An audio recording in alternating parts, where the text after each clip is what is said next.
We were taught as young people to always speak the truth, and if you speak the truth and you stand up for what's right, then good things will come to you no matter what happens. And sometimes, bad things happen, but you still have to, make that stand. I used to watch Feed the Children commercials, and I would see how upset my mother would get to see starving children around the world. And I wanted to do something. They would always say, for 25 cents, you could save this child. For a cup of coffee, And my dad said a lot of times that money doesn't really go to the people it needs to help.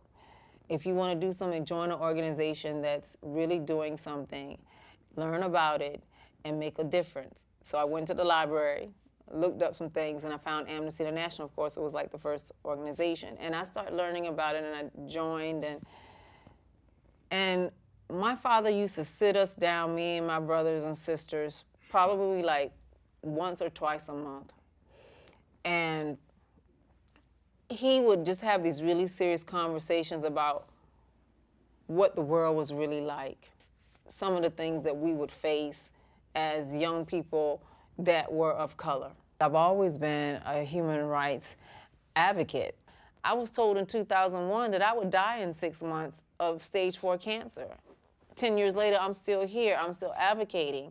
I mean, as I get older, I don't bounce back from my chemo like I used to, and I worry my brother, but I'm still out there advocating for what's right, and not just the death penalty. An advocate is there for the long haul, because you're going to be there to tell the facts constantly. Yes, I'm going to be wearing the T-shirts. Yes, I'm going to be holding up the sign.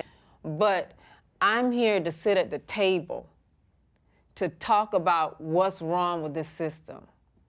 And not in an argumentative way, but to build dialogue so that people can understand that this has got to stop.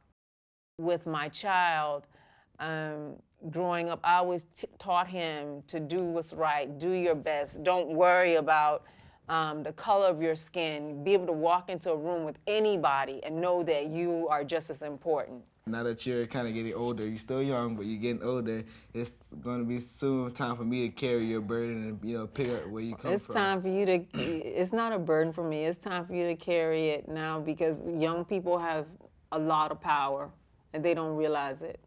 You don't have to carry it for me, you carry it for yourself, and that's what I want. The more states that get rid of the death penalty in this country, the better we are. It's like a tall redwood, a strong tree, but we're chopping it down one axe at a time. And right now we got people with axes all around the tree, and we're just chopping and chopping, and it's gonna fall.